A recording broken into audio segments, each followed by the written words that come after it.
Welcome to this episode of the Million Dollar Mastermind. I'm Larry Weidel, and before we get started, if you want to know exactly how to win again and again, go to weidelonwinning.com/webinar now to watch something I've put together for you. Now let's get going into this episode of Million Dollar Mastermind.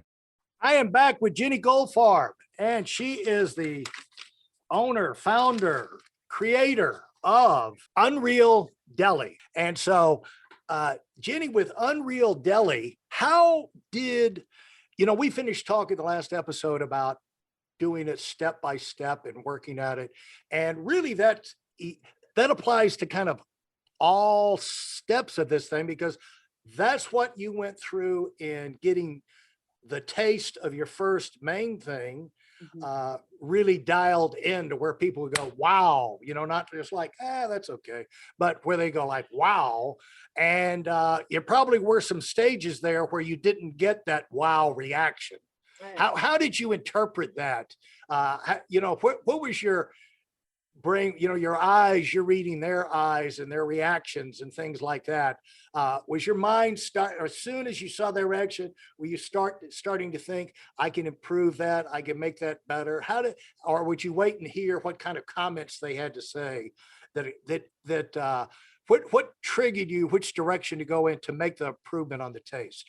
So when it came to the corned beef, it was pretty wonderful from the beginning. I wound up changing certain ingredients to make them more, value to scale and things like that. But the taste was pretty much on point since the start. Now, that wasn't the case with our second item, Unreal Roasted Turkey, which we were going to do this big Thanksgiving thing for last year, because we knew we could slice and people eat at Kohl's, but we were like, let's make it like a roast, like a big Thanksgiving dinner. So we got the product to the fulfillment center. Everything was like set with marketing. We had these beautiful photos taken, and then we learned it's not that good heated up. A weird flavor comes out of it for some crazy reason. It's like perfect sandwich meat, cold, heated up, bad flavor. So we had to pull the plug on this. There were like definite losses. We're actually now donating a bunch of that food, these individually turkey chip anyway. So you have to just muscle on through it. It's like in business, you have to be willing to invest. And so if it was at the beginning with the corned beef, you have to be willing to keep at it. One thing that did happen that wasn't necessarily with the taste, but was a definite production bottleneck, was the first oven that I was using at my tiny co-packer back when I was cooking it myself was a convection oven instead of a conventional oven. Long story short, it turned the air around in a funny way, and it made everything come out real crazy as far as the cook time and the texture. And so that took like months of like trial and error and testing to be able to get it right so that we could move up in terms of production. So hard work, boring work, frustrating work, but nonetheless, totally critical to muscle through to be where we are today. Well, and the thing that usually the people that are, the fake experts on winning will kind of cover that point. You got to grind it out. You can't quit. Don't quit. Keep on going. But there is a universe of I bet you were drawing on all of your lifetime of experiences as you went through that extended period of time, because it's like that's the grind it out that's the grind it out stage. That's like step 3 in the process. First, you got to get an idea of something you want to do. Then you got to start with a bang to get it. It's like starting a fire. You got to rub your sticks together as fast as you can to get a little friction. But then comes the grind. And I said in my book, the fun doesn't begin until things start to go wrong. The project really, you're not really in the game until things like this start to happen. So what were you telling yourself as you went through that?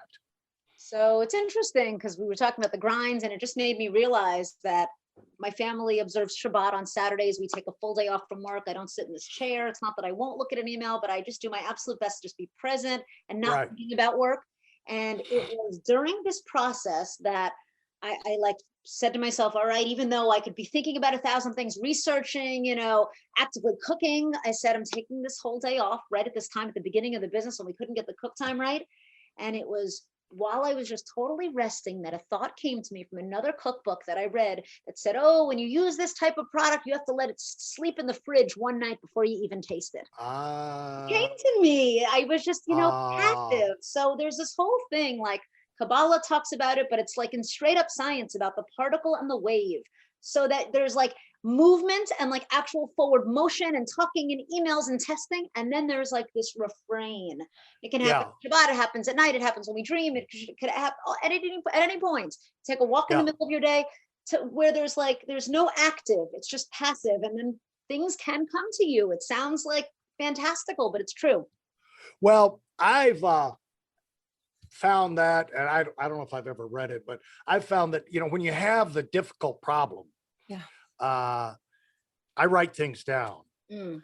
and Hmm. some most of the time it's an email to whoever the problem person is or whatever, or someone who's involved with me in Yep. solving it. And Yep. I'm putting down exactly what the confusion is, to the extent that whatever that's and that's got to be fixed and I didn't and whatever. And then it's down. Yeah, I Mm. mean, there reaches a point in all of these things where you're done. Yep. You've thought about it as all you can. Yep. There's no idea. And but then you put it aside, and that gives your creative side of your brain Yeah. is the subconscious. That's where the genius Yeah. side lives. Hmm. And if the logical side of you goes and sorts it down to, like, we know this, we know that, we know, here's what's left to figure out, then it makes it easy for the subconscious to be creative, because you've kind of identified the issue for your own self. Yep. And I found this in guitar. Like, I've always been jealous of the people who can just listen to a tune and then, play it on the piano or the guitar. Mm. And what I found this, Jenny, that if you go, even me, I have a terrible ear, but if I try and play a tune, Yeah. I can pick out some of the notes, but then there's some things I just can't. I can't hear it. It's like there's only so many notes, on a scale, Yep. and it's got to be one of these. And I'll play them all, but it won't sound right. Yep. Come back the next day, I'll have it all worked out except one or two little spots. Come back the next day, and they'll just be there. My hands will just go to it, Beautiful. and it's just it's like maybe I could learn how to play by ear if I would spend more time on it. Hey, listen, there's a lot of information online, but there aren't a lot of people who've actually done something. In my case, I've actually built a successful business that's accrued over $5 billion in assets under management and has done well even during trying times. Now, if you want to know exactly how I've done this, go to whitelmwinning.com/webinar now. I've compressed a decade of learning into 5 short weeks just for those of you who want to give yourself an incredible advantage and are tired of waiting and watching others move up. By the way, like all the greatest composers, I think there's a massive actual list of like creators, and so many of them have said, like, when does the genius piece come through you? And they're Yeah. like, when I get out of the way. That's actually Yeah. the Ah, many have given. When I yeah. stop trying to control it and I can like let go a little bit, there's like a flow that can then take Yeah. place. Did you pick up, where did you get inspiration, or where did you get support from? How big was your staff Mm. at the point that, like this was like last Thanksgiving?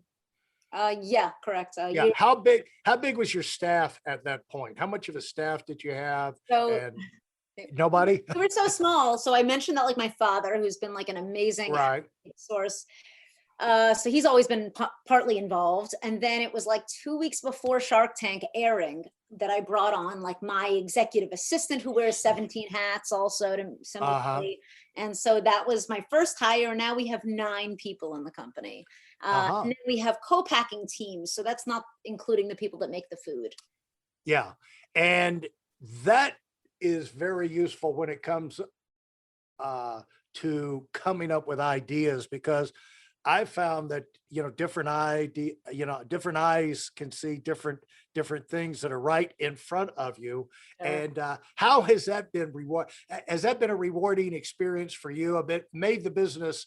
I know it's been making it more productive, but has it made it more fun going through it with a committed staff? Definitely making it a lot more fun. Of course, we had COVID, getting in the way of like any like Right. major close bonding 3D Uh-huh. action, but we really figured it out on Zoom, and some of us are getting together now in LA, and it's amazing. I have like a few people specifically that are like at VP level that have been in this food world for a long time that we've come together, and like the brainstorming, the pure fun and joy in it all. They're also passionate vegans. And so we're like Uh-huh. in it, like, we're really mission driven, and it's just beautiful camaraderie. I truly love my team. I want to, as we grow and scale, I want to shower them with the best benefits and salaries. I want us all to really, and just enjoy of this, because it really is a pleasure. Well, it is something you earned, when you're starting out, you're thinking of so many things and the pressure and this, that, and the other. But one of the rewards that's sitting out there waiting for you Yeah. is the fun of the team Yeah. that you're going to put together and enjoying the breakthroughs Mm. with a team rather than just yourself with the mother-in-law, is excited. But if you have a whole bunch of people cheering and Sure. clapping and everything, when Sure. it makes it so much more enjoyable. And the phrase that you said that came through, and I think kind of summarizes this episode, is you just have to muscle on through it. When things go wrong, you just have to muscle on through it, and you've got to find a way to coach yourself to stay on track Totally. through it, because usually the things we run into are so complex. There's so many pieces to the puzzle that it would take you 2 days to get somebody up to scale, Yeah. and you got to make these decisions on the run. Yeah. So what have you what would you say for people that are going through this stage, the grind it out stage of making the first real big breakthrough to getting a staff and Sure. really, you have a business, Jenny, when it'll run when you're not there. And Exactly. Yeah. you're in the process of getting that in place now. Sure. And uh, you know, the what would you say to the people that are going through that stage and getting earning the right Yep. to have that kind of a permanence and stability? Sure. So it's such an amazing gift in the earliest days to hold all these roles yourself, because number one, you've been able to prove that you can churn something out and make something come of your own actions. And then number two, you'll know as you start to delegate what's really required and how the position can get even bigger. So it gives you such an incredible vantage point to come from the grind to then the growth. And one of the classic phrases I try to continue to remind myself is the continuous job of the CEO is to continue to make herself obsolete. So to try and get Right. all of these things taken care of, so that the more I Yeah. can free up my plate, I can dream of like the next big industry we're going to conquer with this, or the next huge Yeah. account. What creative way can I try and get in there? How can I use Cuban or this or that? Or, so I'm not Yeah.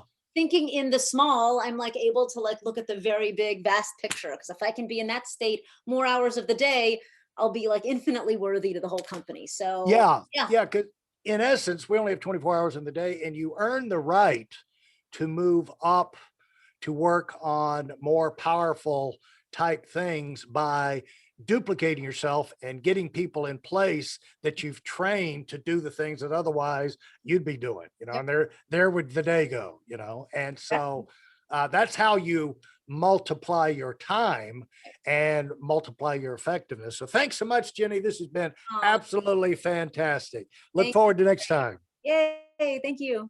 If you enjoyed what you've heard and are dead serious about finding out for yourself exactly how this works in the real world, I've taken the most valuable business lessons I've learned over 40 years and put them into something for you to watch. Go to whiteelementwinning.com/webinar now in order to move up as fast as possible. I'm Larry Weidel, and I run the $1 Million Mastermind. Go, go, go.